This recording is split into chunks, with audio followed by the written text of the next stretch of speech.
Hey everyone, I'm Phil Albertelli, and this is The Week in Doubt, a podcast for atheists, agnostics, and of course, whoever. And I have a number of corrections pertaining to the last episode, but I think I'm going to save them until next time because I wanted to try to put out a more streamlined episode this week. Last week, I released a characteristically long winded episode in which I review the film Don't Look Up. I started putting the YouTube version together, but I wasn't happy with the quality, so I just scrapped it.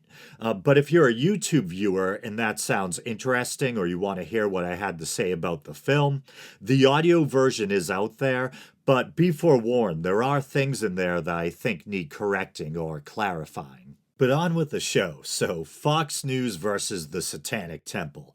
There were a couple of relatively recent news stories involving the Satanic Temple that I wanted to cover, and so I figured I'd just bundle them together. Recently, Lucian Greaves, the head of the Satanic Temple, is Satanic Temple going to be the drinking game word or phrase of the week? Anyway, he appeared on Tucker Carlson's show. I can never say Carlson right. So that definitely caught my attention. Keep it together, Phil. Keep it together. Talk about myself in the third person. And then last month, the Satanic Temple Drink Up of Illinois set up a holiday display in the Capitol Rotunda. It was a sculpture of an infant Baphomet in a manger. And just a brief rundown for those who are unaware, the Satanic Temple, drink up again unless you're driving, is a religious organization that practices a non-theistic strain of Satanism. So it's similar in that sense to the late Anton LaVey's Church of Satan. Both organizations embrace the kind of dark Gothic trappings and symbolism that people would usually associate with devil worship, but they don't believe in a literal devil. And even though they have recognized religious standing, they're essentially atheistic organizations. I would say the major or key difference between the two is that the Satanic Temple embraces a kind of softer, more humanist approach, whereas the Church of Satan traditionally has a kind of darker, might makes right, social Darwinist approach. And the Satanic Temple is also known for its social activism, women's rights or, reproductive rights, LGBT rights, and of course, most famously, separation of church and state and religious freedom issues. And so you might ask, if they're out to do good, what's with the dark aesthetic and the occult or demonic symbolism, etc.? And I think there's probably a couple of possible reasons or explanations for that. One is that I think the controversial nature of the organization, we live in a largely Christian nation, and within the Christian narrative, Satan is the ultimate villain. He is the enemy of mankind and the enemy of God, the author of all creation. And so what better way to test the limits or integrity of cherished principles like the separation of church and state and, freedom of religion than by seeing if they can endure the rights of a controversial and reviled religious group. It kind of reminds me of that saying about free speech, how the First Amendment isn't there to defend popular speech. Popular speech doesn't need defending. It's there to protect unpopular speech. And I probably mangled that with my paraphrasing, but you get my point. And I think there's a similar principle at work here. Whether or not the government is willing to acknowledge and protect the religious or constitutional rights of an unpopular or, controversial group is a pretty good litmus test as to whether the system is operating in a fair and unbiased manner regarding religious freedom and separation of church and state issues. And I think another reason for the dark aesthetic is simply that some people are just drawn to it. They like it or find it cool, There's that kind of dark, rebellious outsider thing about it. And it might also tie into or reflect, in a way, the fact that although non-theistic Satanists don't literally believe in the devil, they do often embrace Satan or Lucifer as a symbol of rebellion. And I think in the 19th century, there was, a kind of rehabilitation or reinvention of Satan by romantic authors and poets and artists, Lucifer as a romantic anti-hero, etc. And I think you could probably find precedent or groundwork for that view of the devil in works like John Milton's Paradise Lost. Uh, I don't know if I can think of any others offhand, but Paradise Lost is a big one. Milton's Satan is kind of like the original anti-hero.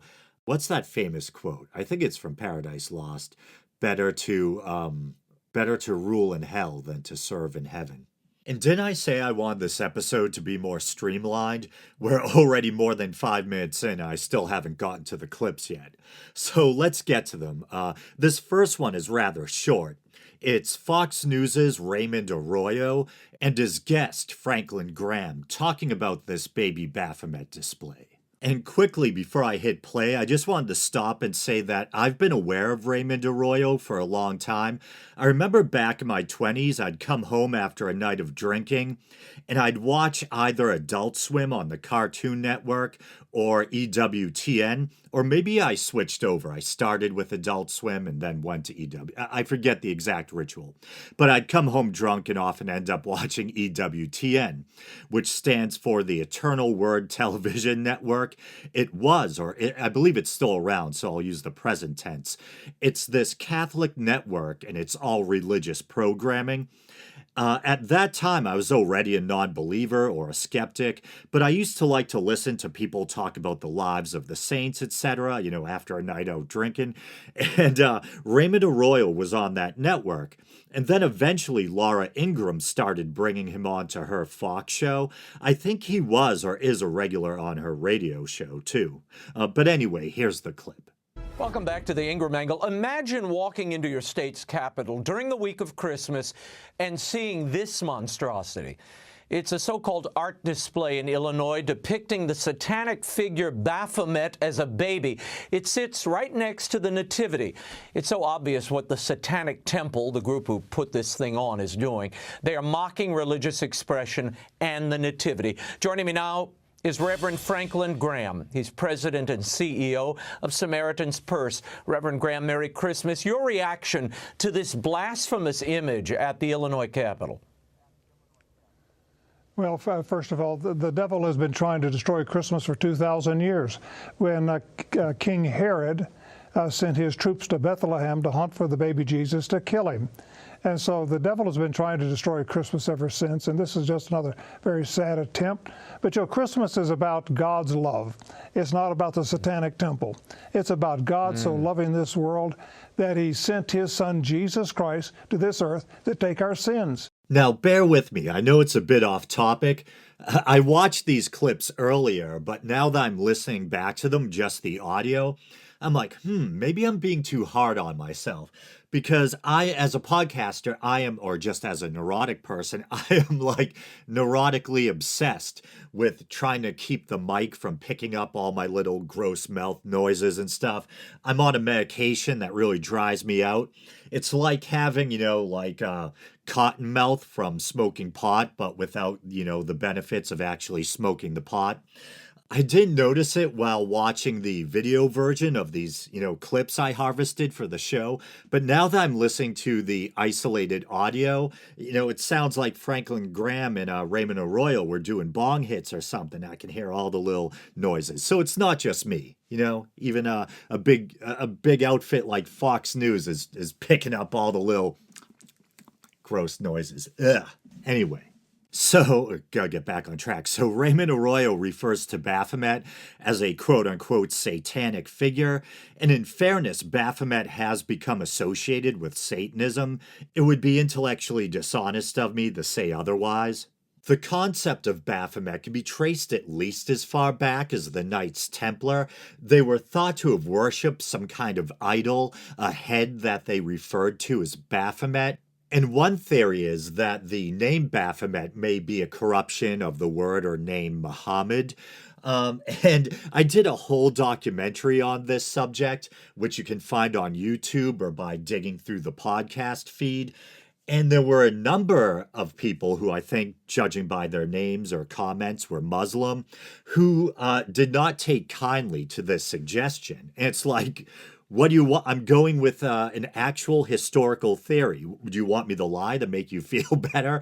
One possible uh, explanation for the origin of the name Baphomet is that it may have been a corruption of the name Muhammad. But the Templars became a very powerful and successful organization, in part because, according to some, they basically created the blueprint for modern banking.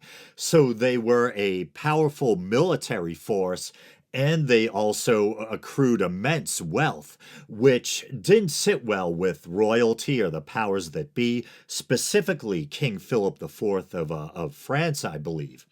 And so the order was persecuted, put on trial, and according to confessions, court transcripts, rumors, the Templars supposedly did engage in forms of idol worship and conducted, initiation rituals that some would consider disturbingly unchristian. And the Templars were, an order of holy Christian knights.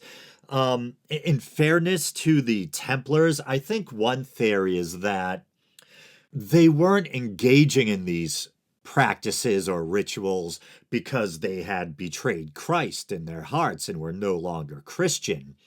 But it was kind of the opposite, that they may have been trying to condition themselves to be able to outwardly perform these kind of blasphemous acts, while in their hearts still staying true to Christ or Christianity.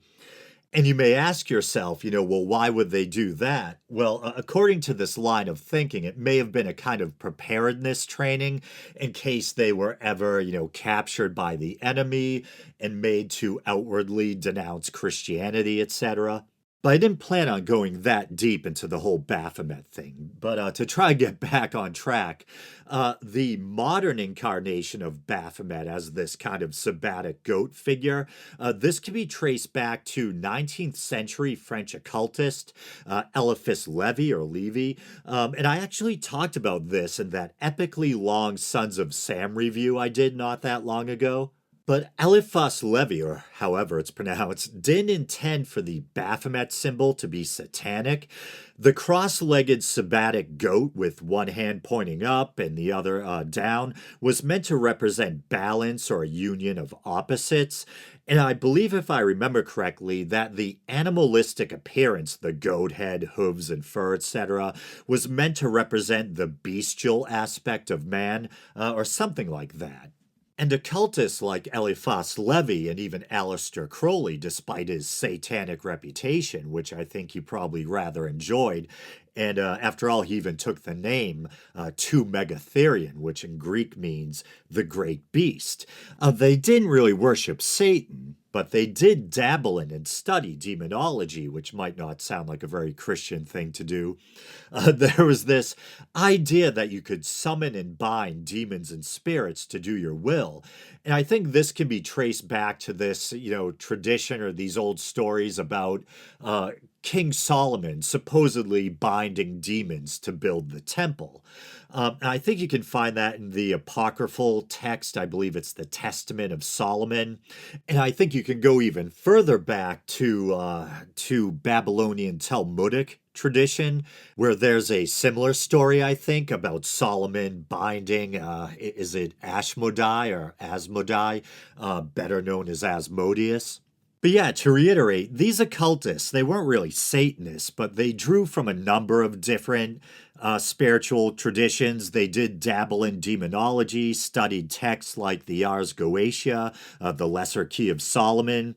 They studied Jewish mysticism, Kabbalah, tarot, ceremonial magic, Gnosticism, Rosicrucianism, etc., etc.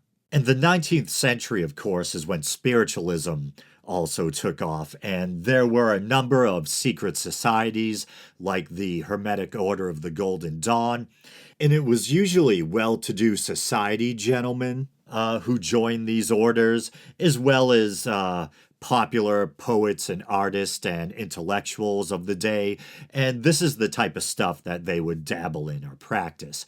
And some, like Crowley, also studied or dabbled in Eastern mysticism, yoga, meditation, that kind of thing. But admittedly, the Baphomet symbol did become popular with people who like to dabble in the dark side. A lot of alliteration there.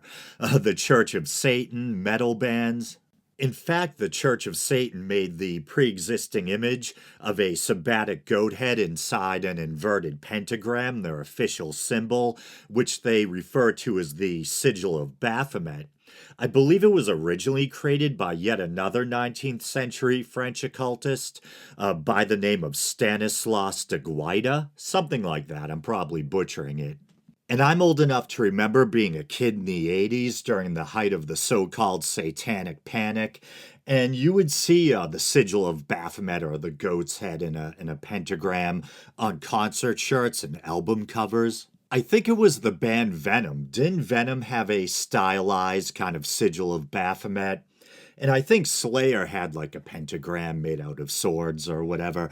But yeah, it's embarrassing. But I can remember being maybe late elementary school age, early middle school age, and I was raised Catholic, and so First Communion, Sunday school, CCD, all that.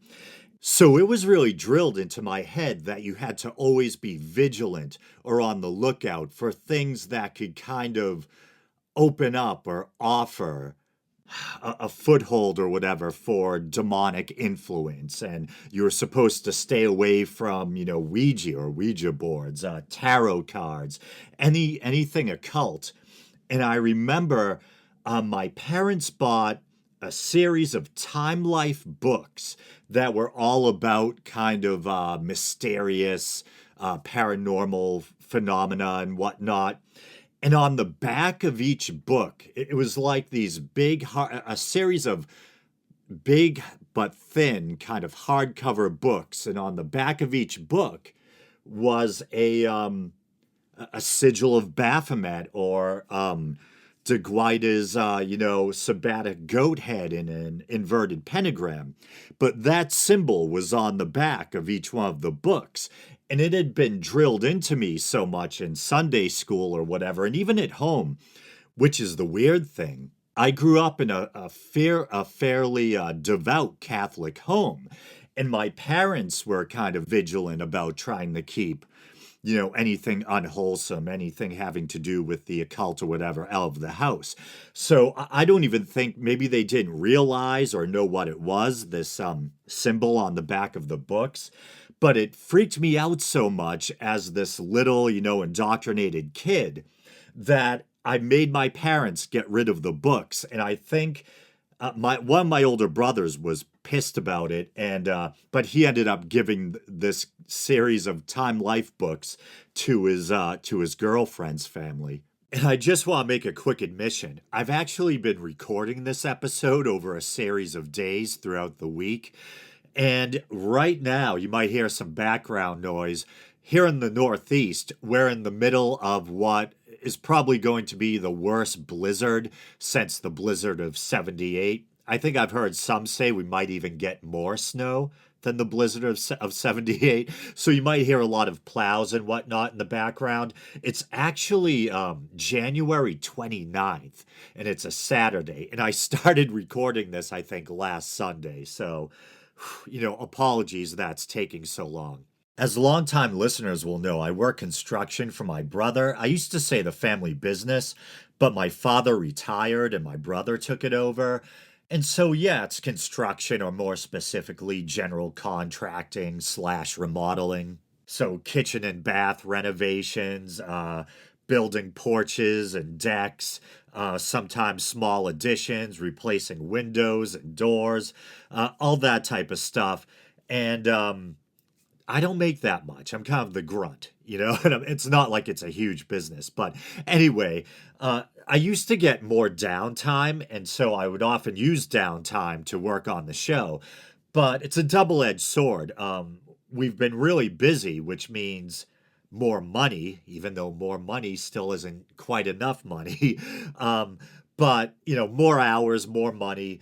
But the downside is it also means less time for doing the things that I really love and that I actually want to be doing, like working on the show. So, yeah, it's just been full work weeks.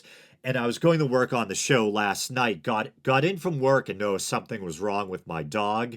Her posture was off. She was scooting. And hopefully no one's eating while listening to this, but she ended up having a ruptured anal gland, which might sound gross and bizarre if you're not familiar with the condition. I think it happens to dogs more than cats, but I think they both have anal glands. And from personal experience and from talking to vets, it seems like it tends to happen more with small dogs than with larger dogs. I have a Chihuahua. I had two Chihuahuas before her, and I grew up with a Yorkshire Terrier. And so, yeah, small dogs tend to develop problems with their anal glands, and they can develop infected abscesses. And if the abscess ruptures, it can be painful and bloody. And it should really be, cleaned, preferably by a vet. And then they usually give you antibiotics. And so my regular vet, did I just say regular? Regular. I remember there was this gas station I used to go to in Somerville, and there was this Middle Eastern guy. I really liked him, but instead of saying regular, he said regular, something like that. Anyway, my regular vet was about to close. And so I ended up having to take her to an animal hospital about 30 minutes away.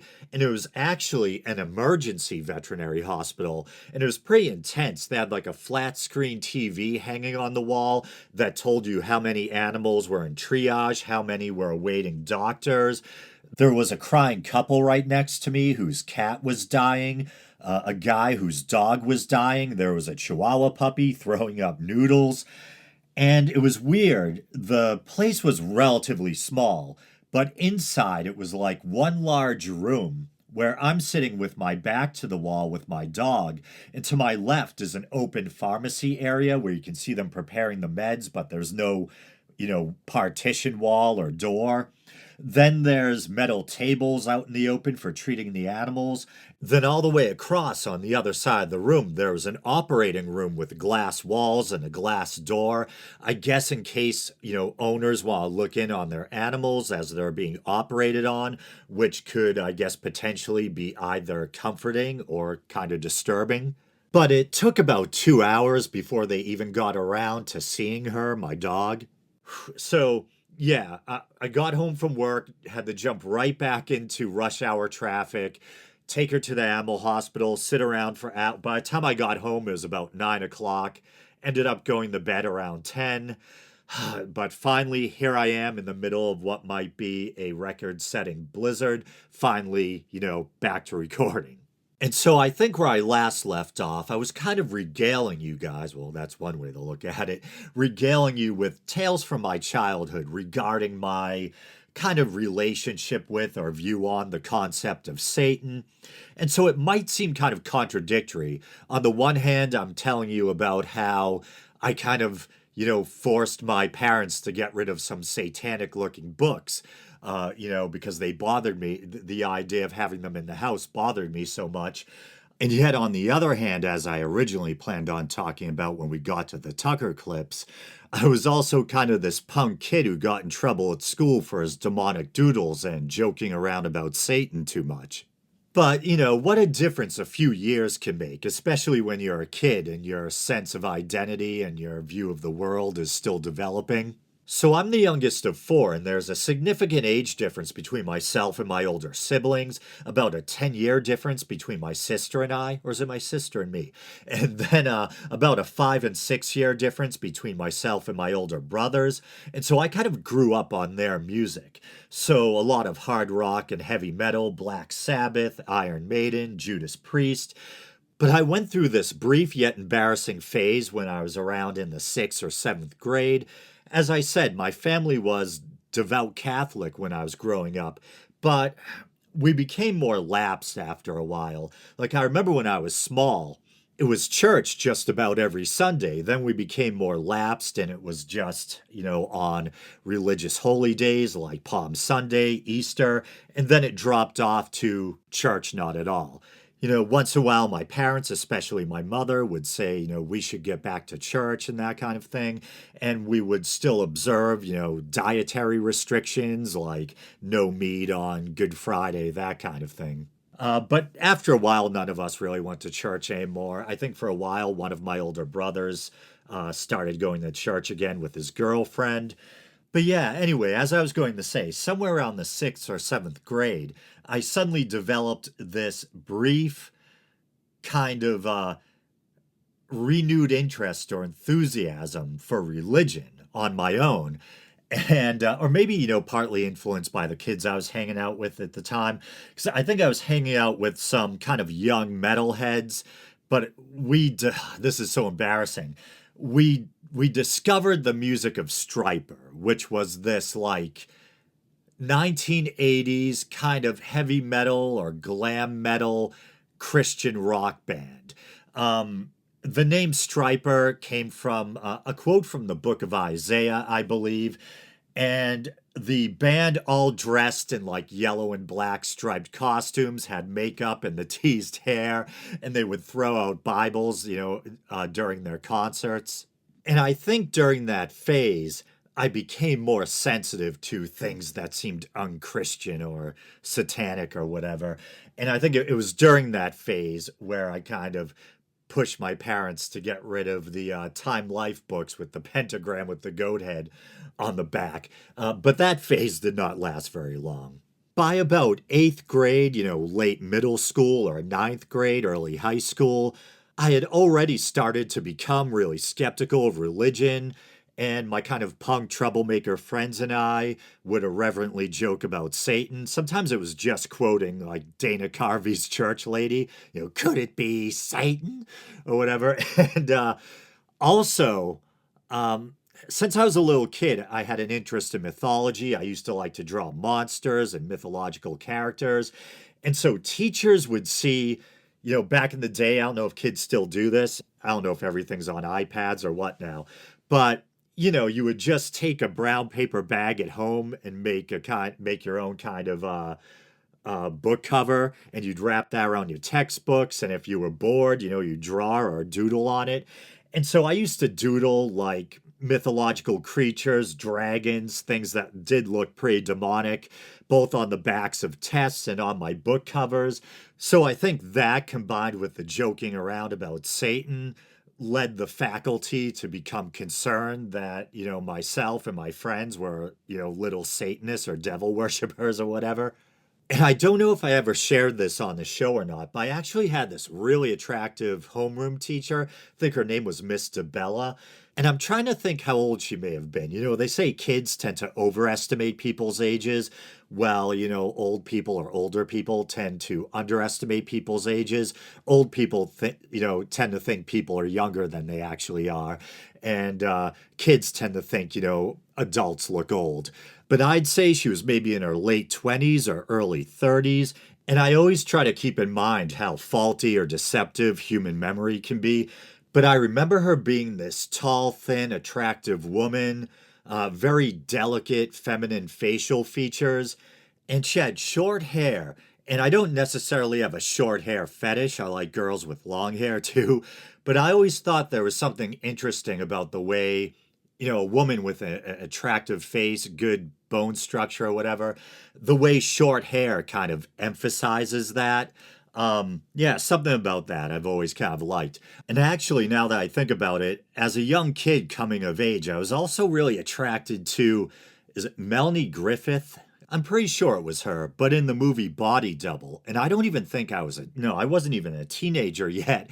I must have been sneaking downstairs to watch HBO or whatever the hell it was.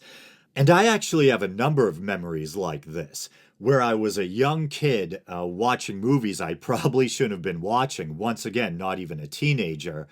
Maybe they'd be disturbing psychological thrillers or horror movies, but there'd be, an attractive woman in them, maybe even, a nude scene or two. And I think there may have been something about the heightened experience, the kind of the fear or the excitatory nature of watching this intense content. And then there was the further heightened arousal brought on by the introduction of the erotic element, the nudity or, the sex scenes or whatever. And there was something about that combination of maybe like fear or being on heightened alert because you're watching this intense stuff, and then the added stimulation of the nudity or the sex, that as a young kid it really left an imprint on me or whatever. But yeah, I can remember really liking, shall we say, Melanie Griffith, as I think her character's name was Holly Body, and she played a porn star in this movie Body Double, and it was a really disturbing movie. There was a psychopathic killer who I think had already killed one woman, and I think he was after Melanie Griffith's character. And this is really weird. I remember it kind of freaked me out as a kid, and it probably wouldn't come off as being too politically correct nowadays. But in the movie, the killer disguises himself by using latex prosthetics and a wig, etc., to look like this kind of ugly, savage Native American character. And there was an actor in it that looked almost identical to a young Bill Maher, and he plays this agoraphobic. Is that a real word? Wow, the opposite of agoraphobic. He plays this agoraphobic character who kind of becomes like an unlikely. I don't even know if you'd call him a hero, because I think he's the guy himself is kind of neurotic and pervy. But he has to try to save, I think, Melanie Griffith's character. I don't know if I'm remembering that correctly. But as a young kid coming of age, she definitely left an impression. She was very, can I just say hot? She was hot. She had short platinum blonde hair, was wearing leather chaps. Yeah, there's another example of an attractive woman with short hair that left an impression on me. And of course, I'd be remiss if I left out Lania Quigley. I think it's Lania. She plays the character Trash in 1985's The Return of the Living Dead. Yeah, Trash is this very attractive young punk rock girl with short, hair dyed red, and she does a strip tease in a cemetery. And man, so yeah, as a little kid who was afraid of horror movies and yet watched them anyway, the zombies probably had me on high alert, so I'm in a heightened, state of arousal. And all of a sudden, naked punk rock girl just rips her shirt open. So that really left an impression on me as well. How do we get from Fox News to Return of the Living Dead? Only I could wander that far off. But yeah, well, we're talking about my kind of relationship with the concept of Satan or whatever. But anyway, yeah, so I had this attractive homeroom teacher, and I'm doing my best to resist another digression about girls and what hairstyles I like. Anyway, I had a best friend at the time whose older brother had befriended this young science teacher. And so my friend and I also became friendly with this science teacher. And coincidentally, he looked almost like a dead ringer for a young Neil Young. And Neil Young, of course, has been in the news lately because he threatened to take his music off of Spotify unless they got rid of Joe Rogan. And, that became a whole thing. Anyway, I'm not going to get into that now. I was about to say this teacher looked like a cross between Neil Young and a Neanderthal. Actually, they say Neanderthal, right? Or that's the proper pronunciation. Anyway, Neil Young already, himself looks like a Neanderthal. So, anyway. So this teacher and my friend and I used to joke around doing the whole church lady, could it be Satan thing, So this attractive homeroom teacher, I think she was Christian, because one time she got upset by some of the demonic looking drawings she saw on the back of one of my test papers or something. And I think at a parent teacher meeting, she actually mentioned it to my parents. And so this science teacher pops into the room for a second. My friend and I, it wasn't homeroom, but I think I don't know if it was English or what, but we had that same teacher for another class, that homeroom teacher. And so he pops into the room, recognizes us, and right in front of the whole class and this teacher who is probably Christian, he points at us and he goes, could it be Satan? Or he said something about Satan and, points right at us. And then he leaves. And the teacher started crying, or at least that's how I remember it. I'll have to get in touch with my friend, and I'm pretty sure he remembers it the same way anyway. So that's crazy. But to get back to that Fox News clip, which I played about a half an hour ago to finally get back to it.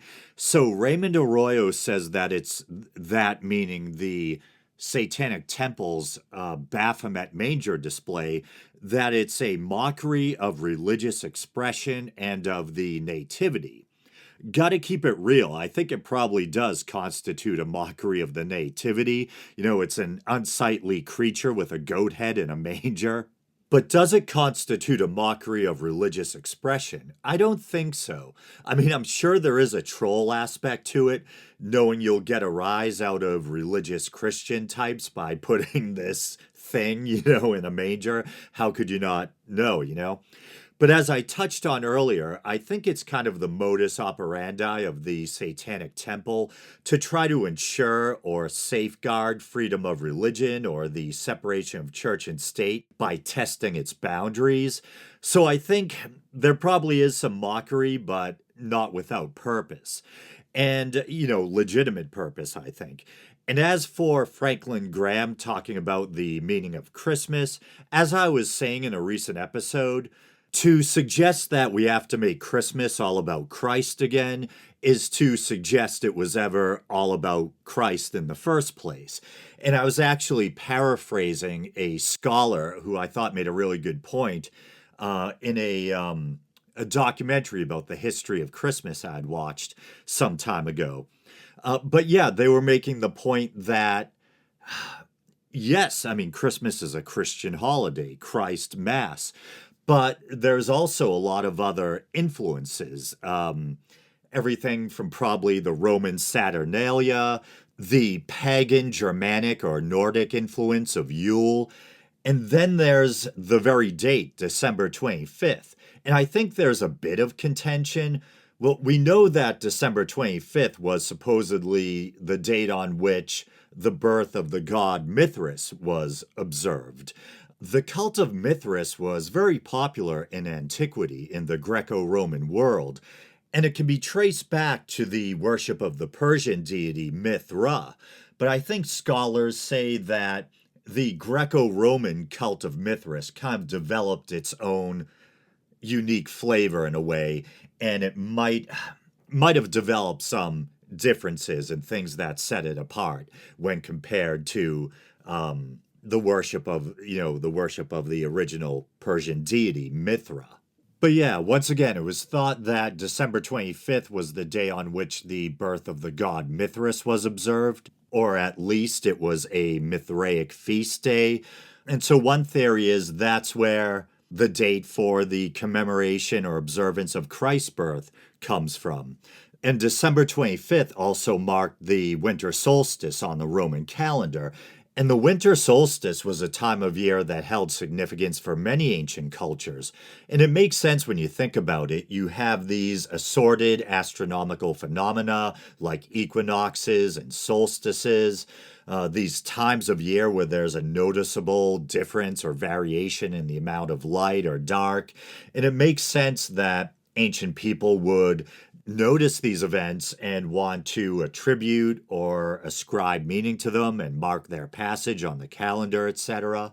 And speaking of assigning meaning, I think it wasn't that long ago, I was actually reading how I think St. Augustine in a sermon was talking about why he thought the 25th of December would be or was a fitting time to commemorate Christ's birth. But then there's also the calculation hypothesis and this idea that the December 25th date may have been arrived at by going 9 months forward from an earlier Christian observance that supposedly took place in March.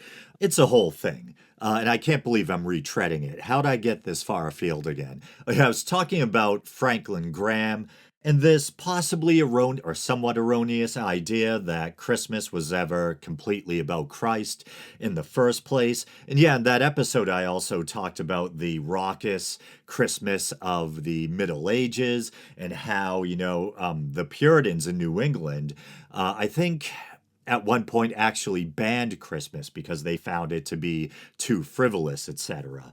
And I made the point that how much Christ you want in your Christmas should be up to you. And to me, at least, there's no wrong answer. Relatively secular midwinter celebration where you hang baubles and get together with friends and family and exchange gifts, or an observance of Christ's birth, or some combination, which is probably the case with many, I imagine, if not most. Well, in this country at least, where it's a predominantly Christian nation. But concerning this Baphomet manger display, now as a secular type, an agnostic atheist, I have no problem with the Satanic Temple doing this. I mean, I can imagine or empathize with what a devout Christian might feel or think when they see something like that, but I don't think that trumps freedom of religion or separation of church and state concerns. If you can have a traditional Christian nativity display, you should also be able to have a baby Baphomet display. You shouldn't be able to say it's right for one but not the other. Establishment clause and all that. Now, I have to say, in full disclosure, I did buy a baby Baphomet mug from the Satanic Temple a couple of years back. I actually bought two, one for myself and one for a friend, which ironically I gave as a Christmas gift. But I have to say, I'm not trying to diss the artist who did that sculpture in Illinois. I think it's a sculpture because they're obviously a very talented artist. But I prefer the baby Baphomet on the mug. It's like a cute little, more infant-like baby Baphomet. Almost looks like a little baby satyr or something. The one in the Illinois display kind of looks like a cross between the Jersey Devil and Watto from Star Wars, or maybe like a baby kangaroo that hasn't finished developing. And then if you like took that and turned it into a bog body where the tannins turn it into some kind of leathery mummy, I don't know. But next, as I mentioned earlier, Lucian Greaves, the head of the Satanic Temple, went on Fox News and sparred a bit with Tucker Carlson. Carlson, I can say it. So let's check that out. It only took us 40 minutes to get here, and I'll stop every now and then and offer my commentary. Well, in case you're wondering if it's really a spiritual war we're watching, here's this news story. The Illinois Elementary School is offering an after-school Satan Club. The local school district is defending the Satan Club. Now, back in the day, as I was touching on earlier, just because we were little, what you would now call edgelords, my friends and I would go around and everything was Satan this and Satan that. So if they had an after-school Satan Club when we were in school, we probably would have been all over it. You may have actually managed to get me interested in an extracurricular activity, which may have been a kind of miracle. Black miracles, dark wonders. Hellraiser 3. Couldn't resist. The local school district is defending the Satan Club. It's sponsored by the Satanic Temple of the United States. The club claims it will help kids learn benevolence and empathy as well as, quote, personal sovereignty. We're going to the source on this story. Lucian Greaves is with the Satanic Temple and joins us tonight. Mr. Greaves, thanks so much for coming on. So I have to ask, are parents complaining that there's an after-school Satan Club at their children's school? Some are, but they don't have to send their children to the program. It's available for parents who do want to send their children to the program, and it's there as an alternative to religious clubs that are made to proselytize to children. Ours doesn't include items of religious opinion. It doesn't include indoctrination. It just has a self-directed learning program with trained educators there to help guide the children through different activities and projects that they want to engage in. Where are the Satan Club's trained educators trained? Is there a Satan School of Theology? No, we've got educators who have volunteered with us. We vet them. We do the criminal background checks that aren't required of after-school clubs and haven't been required of any of the religious clubs because we want to be responsible about this. And we make sure that they understand the curriculum, they understand what we want to do in this program, and that they're able to execute that. So, I love your use of the word execute. So Tucker, as usual, trying to be as snarky as possible. And that's the thing. I can live with the fact that other people have different opinions than me. That's what makes the world interesting, right? And I can be friends with people who, have a different political ideology than me. I have friends like that. But what I can't stand about Tucker Carlson, and I imagine a lot of people, have this same pet peeve, and I think it's natural. I can't stand rude or condescending people. I can't stand smarminess or snark or condescension or passive aggression. That kind of thing just gets my back up. I think a more productive and possibly more interesting approach would have been to ask questions like, what does your organization actually believe? What are you trying to accomplish with this? Do you guys really, believe in the devil? And how do you reconcile these, supposed humanist values with demonic or dark imagery or facade? And I think I've probably already shown that I already know the answer to most of those questions, as we kind of explored that earlier in the episode.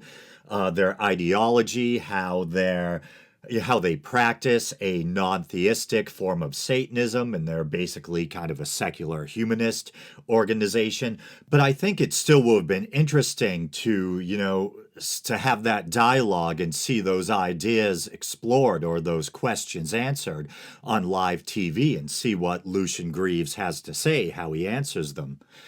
Because most people probably don't know as much about Satanism, I guess, as I do, and that most Satanists or the big prominent Satanist churches are, well, there's only two I know of, LaVeyan Satanism, the Church of Satan, and the Satanic Temple. Those are the two biggies, and they're both non-theistic, and most people probably don't realize that. Have any school administrators said, look, I know you can lecture me about religious freedom, but you're a Satan club, but we're not going to let little kids go to the Satan club. Is anybody, or are they just passive like everyone else in America and kind of letting it happen? Well, that's not being passive. That's understanding what the law is. That's understanding what the Constitution is. That's understanding what free speech is and what religious liberty is. And there's a lot of people who express a lot of uproar about this, and they go to the school board, they complain to the principals, they complain to the superintendent. But a school board cannot overturn the Supreme Court, and there's no point in harassing them. So could there be an I hate gays club or black people are inferior club? And the answer, of course, is no, because the community, and I'm not advocating for either one of those things, but the community has some say in what its kids are exposed to on government property, i.e. a public school. So you're just telling me that everyone's just kind of going along with it because Supreme Court.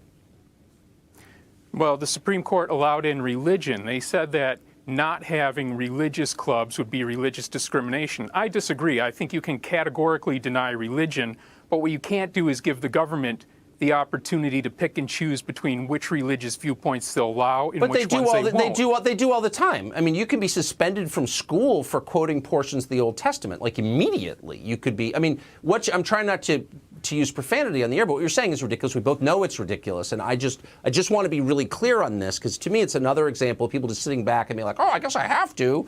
Let's have their drag time story hour for fourth graders like that. I can't say anything. So trying to draw an analogy to some kind of hypothetical racist after-school group, I think that's absolutely ridiculous. The Satanic Temple, whatever you think of them, is a recognized religious organization. And this, their after-school clubs or club is meant to be an answer to other religious after-school groups such as Bible clubs, etc. A school allowing a brazenly racist after-school club could be running afoul of the 1964 Civil Rights Act, I believe, which bars racial discrimination in schools as well as religious discrimination, which in part probably helps explain why the school is allowing this satanic after-school club. I believe if they allow one kind of religious club, then they have to allow others as well. And in fairness, I think Lucian Greaves was kind of just making that same point. And so Tucker makes this point or claim about a student or students, plural, I don't know, getting immediately expelled for quoting the Old Testament. And I looked it up, and I did find a few instances of university and high school students getting in trouble for posting Bible verses or passages that seem to denounce homosexuality, or posting Bible quotes that are targeted at school LGBT clubs, etc. Me personally, I don't have a problem with students expressing their faith in school as long as it's not targeted at other students in the form of a denouncement of their sexual orientation. And then it gets tricky, because at what point does an expression of faith in school, become proselytizing? How much is that covered by the First Amendment or whatever? I don't know. Which is probably in part why they have these after-school religious clubs, because it kind of gives students a place to congregate and, freely express their faith on school grounds, but without imposing on the boundaries of other students. And you're confirming that everyone feels that way. They kind of have to go along with it for some reason.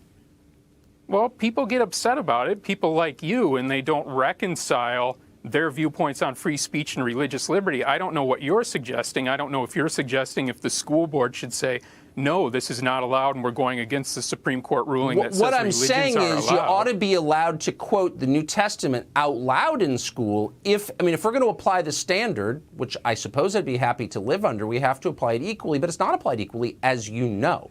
And I suppose, have you been in touch? I don't know the New Testament story you're speaking of, but we would defend anybody's right to practice their religion, and we're not asking for other religious clubs to be taken out. Look, I'm not asking even for equal access. Right, and I'm just saying the school would not provide that if it were an expression of Orthodox Christianity, as you know. But Lucien Graves, I appreciate your coming on tonight. Thank you. Thank you. And so there's yet another boatload of passive-aggressive, intellectually dishonest crap from Tucker Carlson. Tucker's kind of talking past him, but both of them seem to agree that what's important is that there's fair and equal treatment, that there's some kind of parity, that if one religion is allowed into school and given representation, then the other or another should be treated the same way. But then Tucker moves the goalpost, and he assumes that Lucien Greaves knows that Christianity won't receive fair treatment in schools. Care to offer any numbers? How many instances? How many schools are we talking about? I'm sure there are a few instances, and if Christianity isn't being treated fairly, I think that's wrong. But I'm sure there's plenty of schools out there where Christianity is doing just fine, if not receiving preferential treatment. I looked it up, and apparently there's currently more than 15,000 Bible clubs operating in American schools nationwide right now. And I'll admit, as a non-believer, I don't really care. It doesn't bother me that there's Bible clubs out there. I actually think it's kind of nice as long as other kids aren't being indoctrinated and faculty and administrators aren't showing an unfair bias to one religion, which I think the Constitution actually forbids. I believe administrators aren't supposed to exhibit religious bias within their official capacity. And at the same time, in fairness, I think the flip side is just because a student walks into a school building, it doesn't mean they surrender all their First Amendment rights and their freedom to religious expression. But it gets dicey, how do you handle religious expression in school? What guidelines do you or can you put in place, etc.?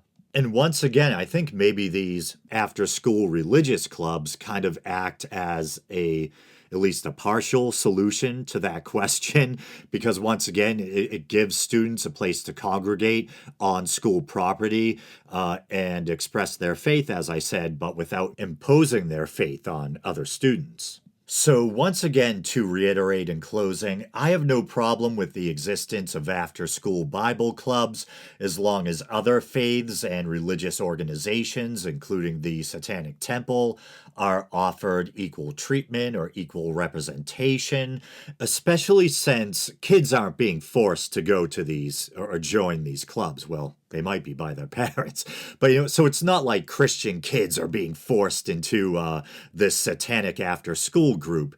It's probably parents who are kind of secular humanists who are into the whole Satanic Temple thing, and they're sending their kids there. So it's not like Christian kids are being indoctrinated into Satanism. But given the circumstances, you have a very limited time to talk. It's a short segment, and you have Tucker trying to, run you over. I thought Lucien Greaves did a good job, and he held his own, and he came off sounding intelligent and knowledgeable. And in fact, at least within the context of that brief exchange, he came off sounding like he knew and cared more about the Constitution and religious freedom than Tucker. But one more thing, my really bad Columbo impersonation. It's funny, years ago when I first found out about the Satanic Temple, I covered them on the show and I kept mistakenly referring to it as the Temple of Satan. And I joked that that kind of sounds cool. Maybe I should start my own organization. But I felt bad. I was saying how I liked Lucien Greaves. I thought he had a cool appearance. And I was wondering out loud if he was wearing 2 different contact lenses like Marilyn Manson. And he replied on Twitter that no, his eye was actually scarred when he was younger, but he was glad it could pass as a fashion statement. And I was like, oh shit. But he was actually really good about it. And to this day, there's still people liking that tweet from him and replying to it. So I'm like repeatedly reminded of my awkward faux pas. But anyway, with that, I'm going to call this episode a wrap. As always, thank you everyone for listening. I can talk. You guys know the drill. You can like the Facebook page. You can follow me on Twitter, even though I'm not on there much. You can check out the YouTube channel. Maybe you're doing that now. And if you'd like to support the show monetarily, you can go to patreon.com/theweekindoubt and help support the show for as little as 99 cents a month. All right, brothers and sisters, until next time.